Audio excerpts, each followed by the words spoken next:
पूरे के पूरे अनंगपुर गांव को उजाड़ा जा रहा है। 8,000 घरों के ऊपर पीला पंजा चलाया जा रहा है। जलते घर को देखने वालों, फूस का छप्पर आपका है, आपके पीछे तेज हवा है, अगला मुकद्दर आपका है। तो आज उनके साथ तानाशाही हो रही है, कल आपके साथ भी होगी अगर आज विरोध नहीं किया तो। राम राम भाई सारे भैया ने। आज हरियाणा का बहुत बड़ा मुद्दा बना हुआ है अनंगपुर फरीदाबाद, जहां पर सरकार के द्वारा लगभग फ्लाईओवर बनाने 8,000 घर तोड़े जा रहे हैं। 50,000 लोगों को अपने घरों से बेघर किया जा रहा है। हरियाणा सरकार के द्वारा बताया जा रहा है कि वहां पर एक एलिवेटेड बनाने के लिए जो है ऐसा किया जा रहा है।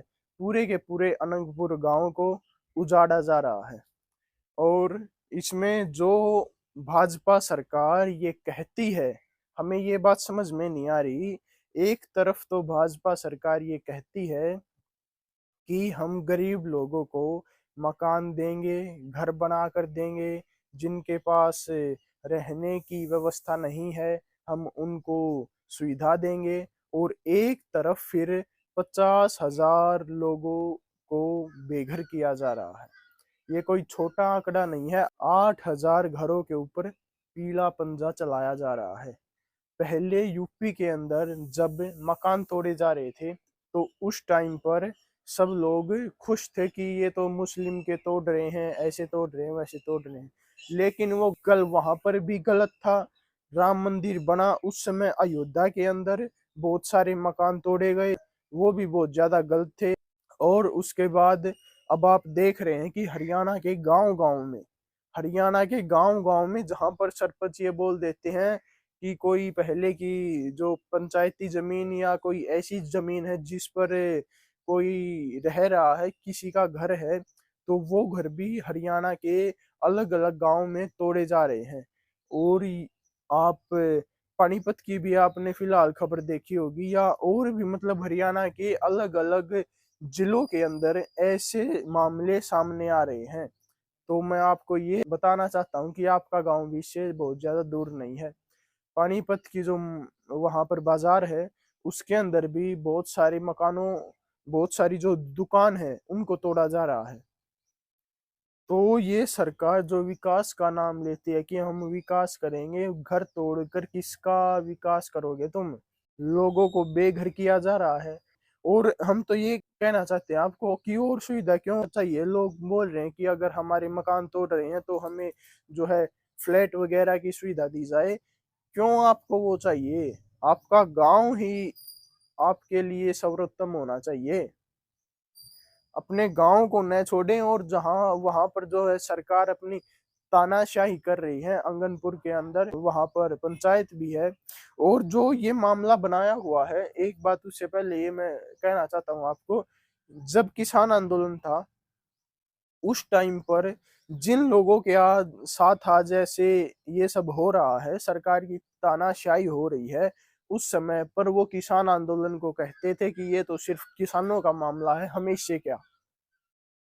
ये बात लोग कहते थे उस टाइम पर कि ये तो किसानों का है, छोटे किसान तो इससे बाहर हैं, बड़े किसान ही जा रहे हैं बस।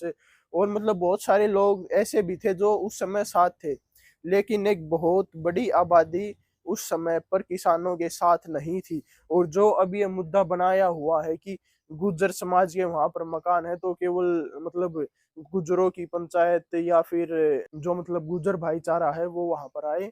मैं आपको ये बताना चाहता हूँ कि अगर अकेले रहोगे, अपने अपने समाज को बुलाओगे, या मतलब तो सरकार के ऊपर इतना ज्यादा दबाव नहीं पड़ेगा। आपको हर वर्ग का इसमें साथ लेना चाहिए, चाहे वो कर्मचारी वर्ग हो, चाहे ये मतलब आपस में बांटने का काम है। जाट, नॉन जाट, गुर्जर, जाट, ब्राह्मण आदि जो शेड्यूल कास्ट है, लोगों को आपस में बांटने का काम कर रहे हैं ये केवल।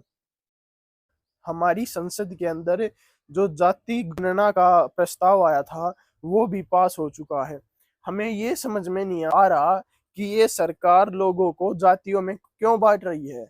अगर ये बांट नहीं रही है तो जाति गणना का सवाल कहाँ से पैदा हो जाता है? आपको क्या ये जानकर करना है कि कौन जाट है, कौन चमार है, कौन ब्राह्मण है, कौन क्या है, कौन क्या है? क्यों लोगों को आपस में बांट रहे हो?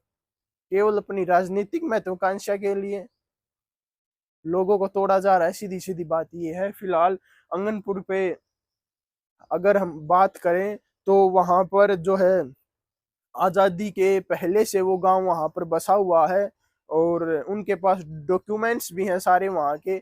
सरकार का एक और जो है बहुत बड़ा फैसला आया था कि अगर आपके पास आपके घर की रजिस्ट्री है तो वो ये साबित नहीं करती कि वो मकान आपका है।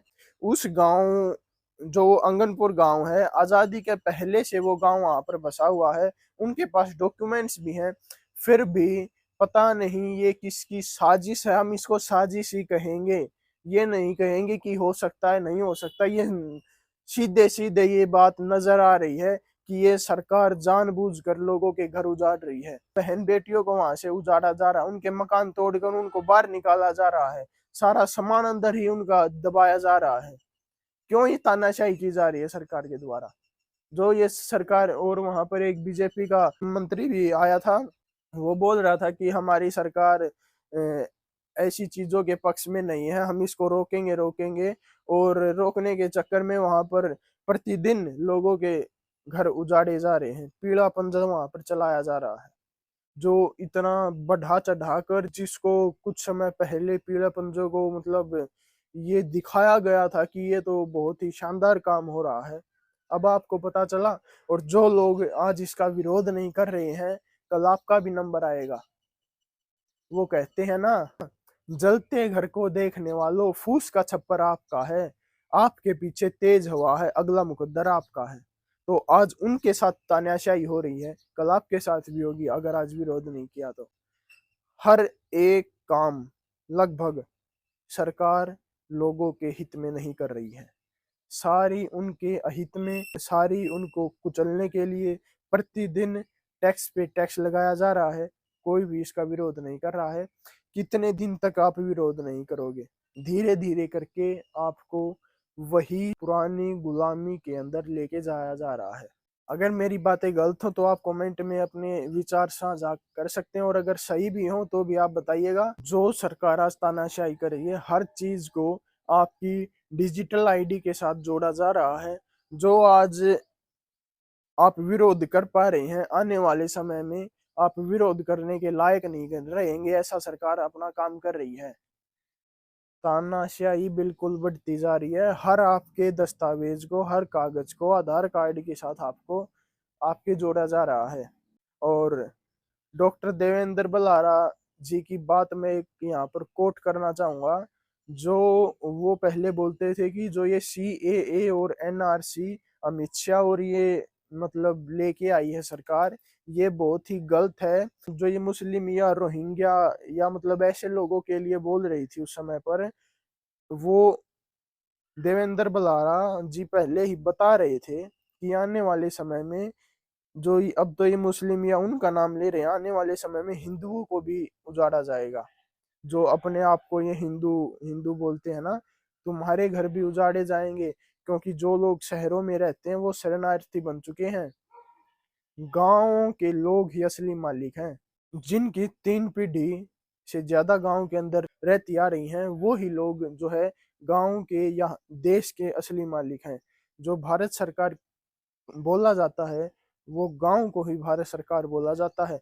जितने भी ये नोट चल रहे हैं, आप ये खुद अपने देख सकते हैं, जितने भी नोट चल रहे हैं, केवल 1 रुपए का नोट ही भारत सरकार का नोट है।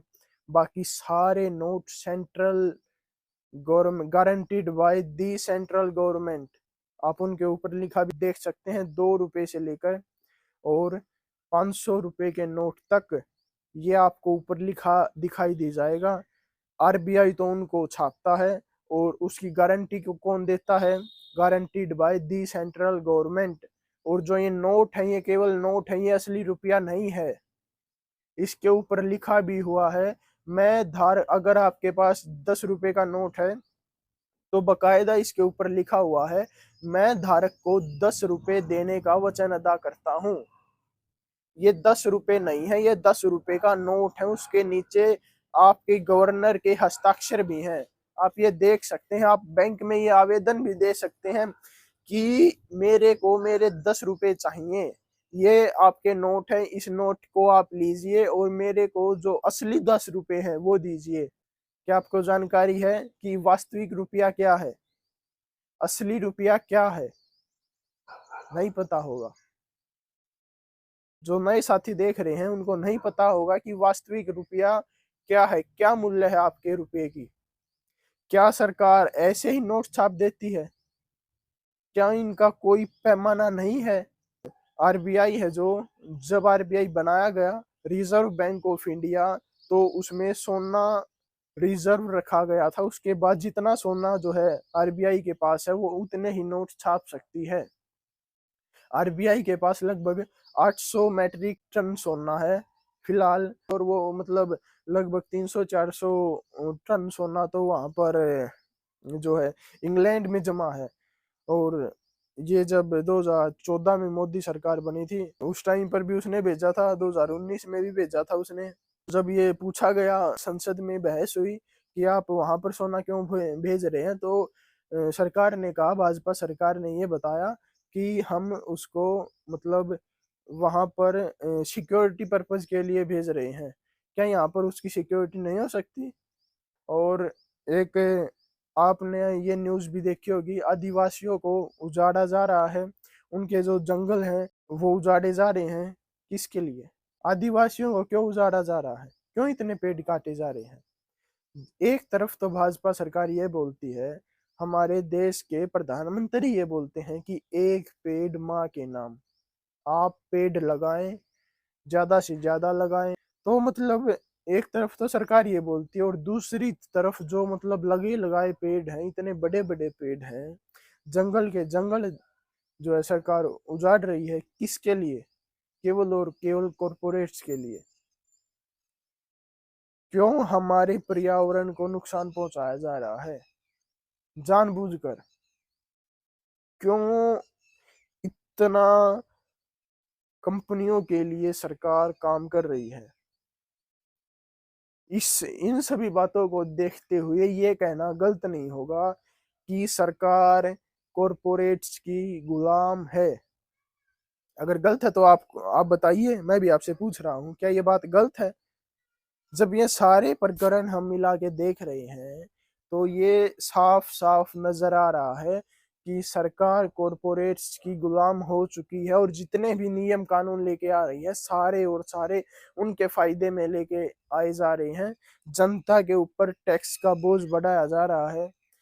स्विस बैंक का एक बहुत ही चौंकाने वाला आंकड़ा जो है सामने आया था फिलहाल, लगभग 2-3 सप्ताह उसको हो चुके हैं, जिसमें नरेंद्र मोदी सबसे ऊपर थे स्विस बैंक में अपना धन इकट्ठा करने के लिए।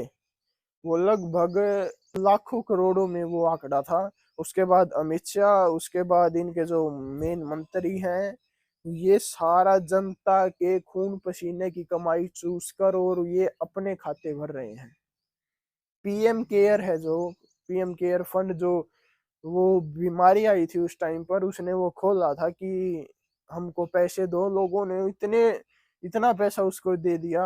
और आरटीआई में जब ये पूछा जाता है कि उसकी सूचना हमें दो, तो सरकार मना कर देती है ये कहकर कि ये सरकारी नहीं है, ये एक प्राइवेट केयर फंड है, हम इसकी सूचना आपको नहीं दे सकते। देश का प्रधानमंत्री सरेआम जनता को लूट रहा है और जनता चुप है। क्या ये बात सच है? आप बताइए, अपने विचार रखिए। जो भी आपको उस बीमारी के समय पर हानिकारक चीज आपके शरीर में डाली गई थी, उसके कितने ज्यादा नुकसान जो है आपको आ रहे हैं, उसकी जानकारी दीजिए, कमेंट बॉक्स में लिखिए, हमारे नंबर पर बताइए। आपको हमारा नंबर भी इस चैनल पर मिल जाएगा। जो भी आपकी समस्याएं आ रही हैं वो बात आप हमसे साझा कीजिए। बहुत सारी ऐसी चीजें कर रही है सरकार, और बातें आपको अगली वीडियो में बताएंगे। ये वीडियो थोड़ी ज़्यादा लंबी हो जाएगी, तो मुझे इजाज़त दीजिए। सन्नी कालीराम के साथ आप देख रहे हैं खबर जागता हरियाणा। राम राम जी सभी को।